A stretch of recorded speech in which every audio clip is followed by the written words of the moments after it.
नेहमीच. प्रणाम देवा. तुझं नाव या अश्वाच्या पत्रिकेला एवढंच नव्हे, श्री गोपाल कृष्णाय नमः हा अश्व सोडलेला आहे. हे कार्य करत असताना जो कोणी वीर असेल त्यांना अश्वाचं बंधन करावं,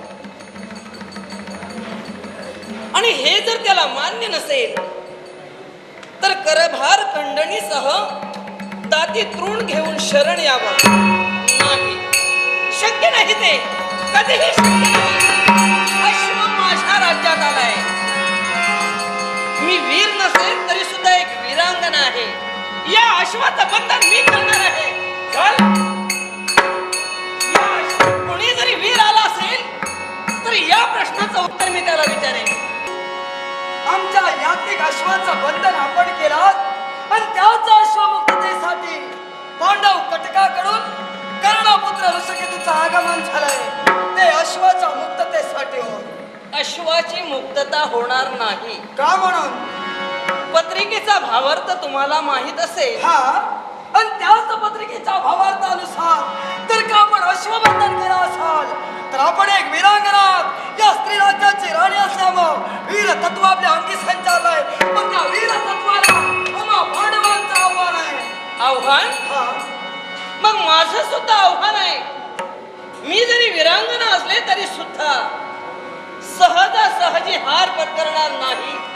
मग आम्ही वीर म्हणून अश्वमुक्ततेसाठी आलो, अर्थात आमचे पराक्रम दाखविणं आम्हाला गरजेचंच आहे. तुमचे जर पराक्रम तुम्हाला दाखवायचे असतील ठीक आहे, माझी सुद्धा नाही. संघर्षासाठी जर तुम्ही उभे राहिला असाल, अश्वबंधन मी केलंय आणि त्याच्या मुक्ततेसाठी जर तुम्ही इथं आला असाल, तारिणी मी हाती घेणार, संघर्ष मी करणार. तुम्हाला बंधन केल्याशिवाय मी राहणार नाही.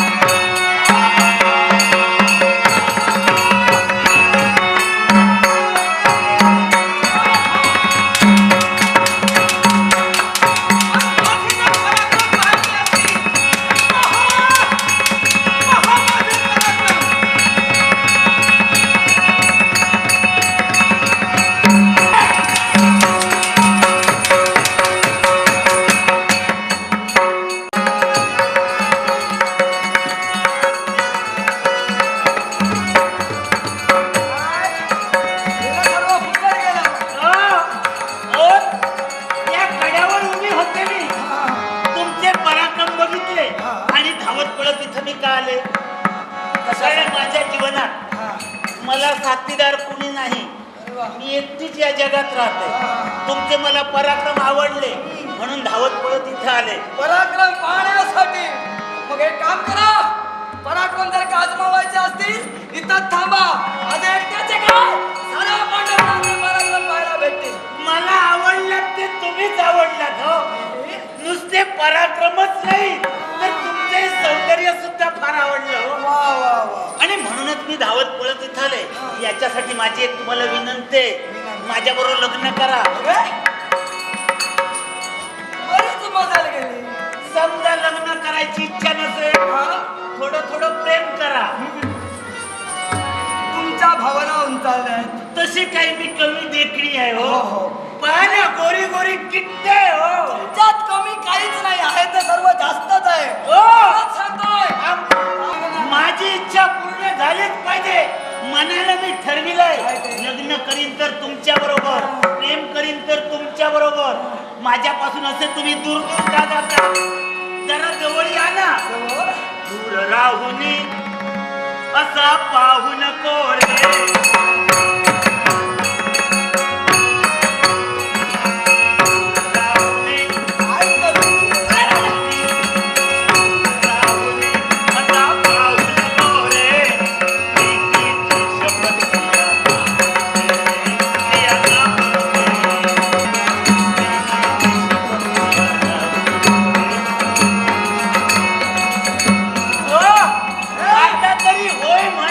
एक लक्षात ठेव,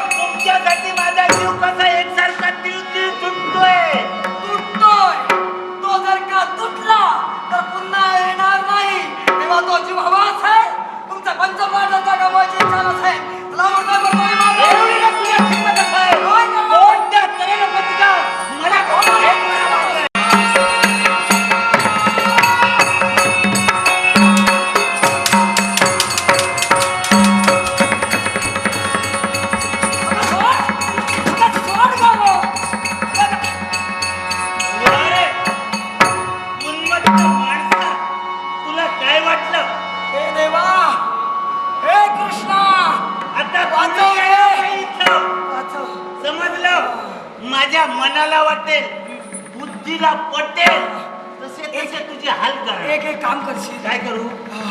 तू माझे हाल करू नकोस. हं. अगं माझ्याजवळ तुला द्यायला तसं तुला हवं तसं प्रेम मिळणार नाही. तुला प्रेम देणारे आहेत कैकवीर माझ्यापेक्षा मेघवर्णाला पाठवते. अरे तुझे हाल आलं ते करीन. काय करणार? तुझे हाल आलं ते करीन. सांगितलं होतं ना मला निर्णायक युद्ध करायचं आहे म्हणून.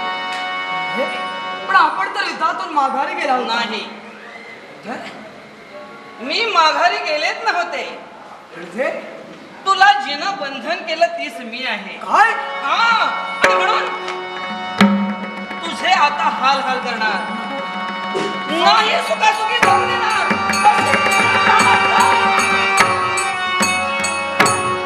अजूनही पांडवांकडून कोणीतरी योद्ध येते पाहिजे मला. नाही सोडणार त्याला.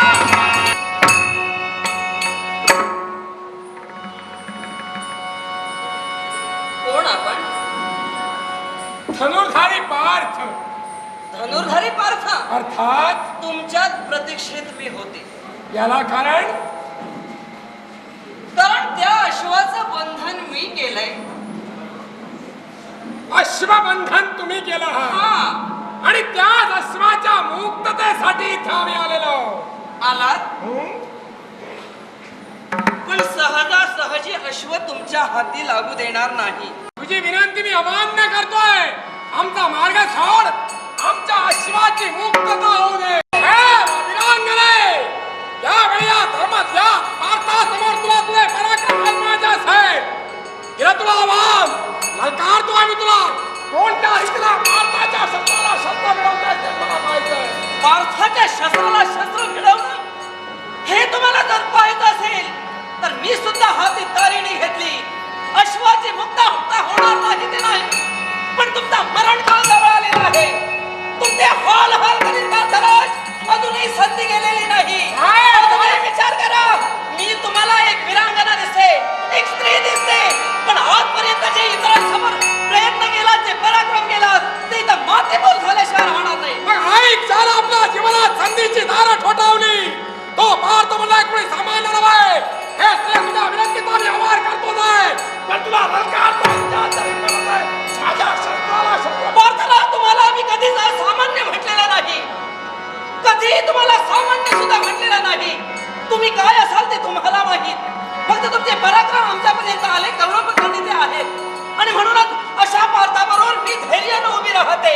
म्हणजे माझ्या तुमच्यापेक्षा निश्चितच सहज आहे. मग ऐक, कोणत्या रीतीने माझ्या समोर उभी राहून माझ्या शस्त्राला शस्त्र भिडवताय तेच मला पाहायचंय. मग हाती शस्त्र घेऊन तुम्ही गोया. तारीने मी सुद्धा हाती घेतली. यावेळी जर शाब्दिक संघर्ष संपला असेल आणि तारिणीला भिडवायची असेल तर माझी सुद्धा नानाजी मी इथं उभी आहे. एक अशी कोणत्या रीतीने मला प्रतिकार. मानासाठी नाही मी चालो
धावत पळत इथं का आले? या जगात मला कुणाचा सुद्धा आधार नाही हो. जीवनात मी एकटीच आहे काय म्हणताय? आणि धावत पळत आधार मिळेल या अपेक्षेने इथं आले. तुमच्या जवळ पाहिल्यानंतर मला वाटू लागलं माझ्या जीवनाचे साथीदार तुम्हीच व्हाल. म्हणजे तुझ्या आई याला आयुष्यात कारण काय? तुला आधार नाही असा पहिलाच आधार तुला वाटला की काय? पण ऐक, तू हे प्रेमाचे चाहे करतेस, कमरेतून मुरडतेस, काय ग सारखे डोळे मिचकावतेस. अरे वा वा वा, तुम्ही मला आवडलात हो. काय म्हणतेस आणि का? त्यातल्या त्यात माझी इच्छा काय? अशी कोणती? तुमच्या देहाचं मी अवलोकन केलं. हा? तुम्ही पराक्रमी दिसला, हा, शौर्यवान आहात आहेच. आणि शक्तिमान सुद्धा आहात. आणि माझी इच्छा आहे अशी अशा कोणती? नवऱ्या बरोबरच आपण लग्न करावं. काय याच्यासाठी एक वेळ होय म्हणावं. अशा नवऱ्या बरोबर तू लग्न करणार? मी अगोदर नवरा कुणाचा तरी आहे तुला बरं समजलं. पण एक लक्षात ठेव, काय एक लक्षात ठेव, काय? या स्त्री राज्यात माझा अश्वाल आहे आणि त्या अश्वाच्या मुक्ततेसाठी मी आलोय. तुझ्या नेत्र कटाक्षाने मला भुलवण्याचा प्रयत्न करू नकोस. माझ्यापासून दूर म्हणतोय. मला स्वकर्तव्य महत्वाचं आहे आणि त्या स्वकर्तव्याच्या पूर्ततेसाठी मी जातोय. कदाचित स्वकर्तव्य तुम्हाला पूर्णही करायचं असेल, पण एका स्त्रीची इच्छा पूर्ण करणं हे पुरुषाचं कर्तव्य हे विसरलात तुम्ही. जरूर तुझी इच्छा मी पूर्ण केली असती, पण काय ग, हे जर तुझं रूप पाहिलं तर कोण तुझी इच्छा पूर्ण करणार? हो, माझ्यात काय कमी आहे इथे मी देखणी आहे. हो, माझ्यासारखी देखणी बायको तुम्हाला कुठेही मिळणार नाही. होय होय. आम्ही असं करूया, त्या उंच कड्यावर एक आपण झोपडी बांधूया, तिथं संसार करूया. तुम्हाला आणि मला मुलं होतील. तुम्हाला बाबा म्हणतील, मला आई म्हणतील. अरे वा, वा, वा, तुझी मजल बरीच पुढे गेलेली आहे. होय म्हणा ना. होय म्हणा. अहो, तुमच्या या ओठावरच्या मिशा पाहिल्या, माझ्या तुमचे पिळदार गंड पाहिले आणि मला असं वाटू काय लागलं, म्हणू लागलं? अहो ओठावरती मिशी भरदार तुमची छाती हो. गान विद्येचे धडे सुद्धा घेतलेले दिसत आहे. अहो ओठावरती मिशी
कोण आहेस हे मी पूर्णपणे ओळखलंय. आणि मलाही कळतंय देवा मी कोण याची जाणीव तुला आहे. मग सांग या माझ्या इच्छेची पूर्तता कधी होणार. योग्य वेळ येतात तुझी इच्छा मी पूर्ण करीन. जरूर. हा. ही कृष्णवाणी आहे. देव वाणीवर विश्वास ठेवते आणि माझी इच्छा केव्हा पूर्ण होते. मग ती प्रत्यक्ष कोण असेल. सांगितलं होतं ना पार्थ माझी इच्छा पूर्ण करा म्हणून. देवा नाही म्हणालात. हे काय हे मला निश्चित समजत नाही. अगदी. मग देवा सांग हे काय गुण आहे आणि हे गुण तुझ्याशिवाय दुसरा कोण उलगडून दाखवेल. यावेळी ना अश्वबंधन केला तो कशासाठी असेल तर तुम्हाला नामोहरण करण्यासाठी नाही तर मनात असणारी जिज्ञासा मनात असणारी इच्छा ती पूर्ण व्हावी याच्यासाठी. तिची इच्छा यावेळी पूर्ण करीन अशा तऱ्हेचं अभिवचन मी दिले. अर्थात ते स्वरूप होतं ते तिचं विराट स्वरूप होतं. मग यावेळी तुझी इच्छा ज्या कृष्णाच्या मुखातून शब्द निघाले अर्थात यावेळी ती पूर्ण पार्थ करू शकत नाही. मग कारण तो यावेळी व्रत असते. पण हे त्याचं सर्वच धर्म कार्य पूर्ण झाल्याच्या नंतर तुझी असणारी इच्छा मी पार्थाकडे पूर्ण करीन. मग तर झालं ना. ठीक आहे. मग देवा ही कृष्णवाणी अभंग आहे आणि म्हणून ज्यावेळी हा अश्वमेध यज्ञाची पूर्ण होईल कल्याण आणि ते